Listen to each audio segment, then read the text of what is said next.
Hello and welcome to Tech Latest by Nikkei Asia, where we bring you the freshest updates from the technology sector in Asia.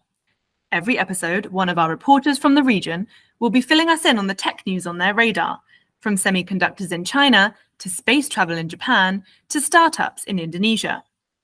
From Nikkei Asia's Tokyo headquarters, I'm Alice French.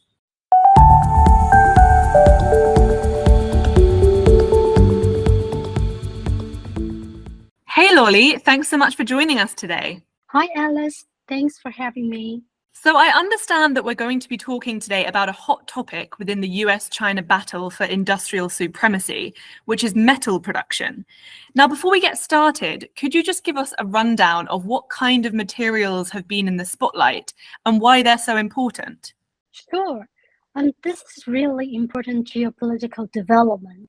China on Monday evening announced a set of new rules to control the export of gallium, germanium, and several related compound materials, which are crucial for EVs, space tech, and military equipment. The move by China is widely seen as a counterattack, as the Netherlands 3 days ago, before China's announcement, just unveiled details of its new export controls that will limit the world's leading chip production tool maker, ASML's export to certain equipment to China. Right, and I understand that most of these materials, so gallium and germanium, are currently made and mined and produced in China, right? That's right. China holds a dominant share in the global supply of gallium and germanium. My dear colleague Annie Chen-Ting-Fang and I did an explainer this week to tell the importance of these materials, as the characteristics of gallium nitride, gallium arsenide, which is a type of compound semiconductors, are particularly suitable in some demanding environments, such as high voltage, high frequency environment. And that's why they are important in the use of EVs and military tech. And in fact, the US in their supply chain review 2 years ago has identified the vulnerabilities of gallium, germanium, as well as rare earth supplies due to their geographical concentration in China. And as you mentioned earlier, your story this week was about the new export controls that China has announced. Do we have any idea what kind of impact these export bans might have on the world's tech industry, particularly maybe in the chip sector? The most direct impact will be the upstream of the supply chain, who needs to source these materials in order to make substrates for the compound semiconductors. For example, a US headquartered gallium arsenide substrate maker, AXT, has said that it will need to start applying for export license from the Chinese government. And for the rest of the chip supply chain, they're actually still digesting the new export controls announcement, as the details of how the Chinese government would execute them is still not so clear. So people are still scrambling and trying to digesting how the impact will be.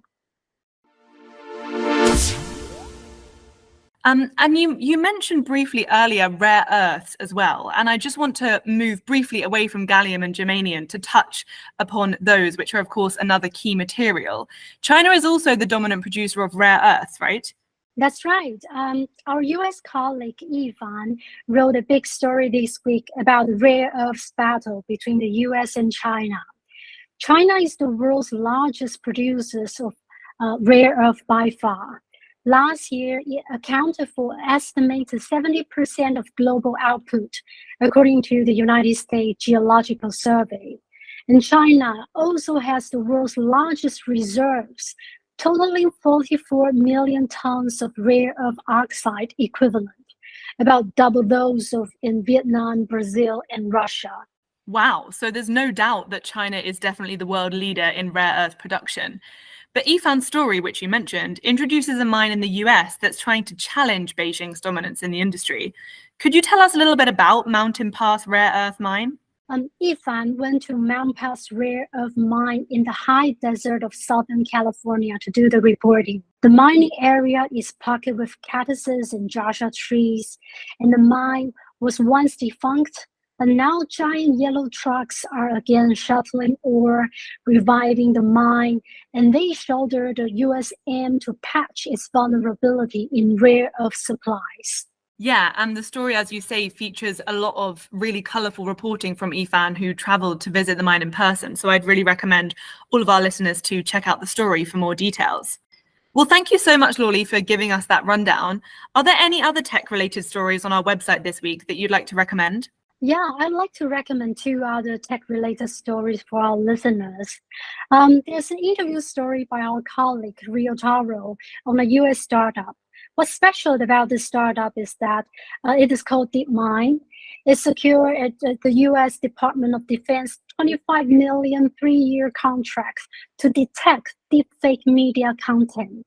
And now this startup is eyeing on Asia, as governments here are increasingly concerned about the spread of misinformation through deepfakes. And another one, I would like to also recommend a piece by my colleagues Annie, J. Wong, and I, in which we tell a story about how Asia's biggest chip makers, like Taiwan's TSMC, South Korea's Samsung, are struggling to access enough renewable energies at home, which make them lag behind their US and European competitors like Intel or ST Microelectronics in a global race to cut carbon emissions. Wow, thank you. So it sounds like we've definitely got a lot of great tech content to offer this week. Well, thank you so much for coming on, Lauly. I hope that we can speak to you again soon. Thank you, Alice. Nice to talk to you. That's all for this week.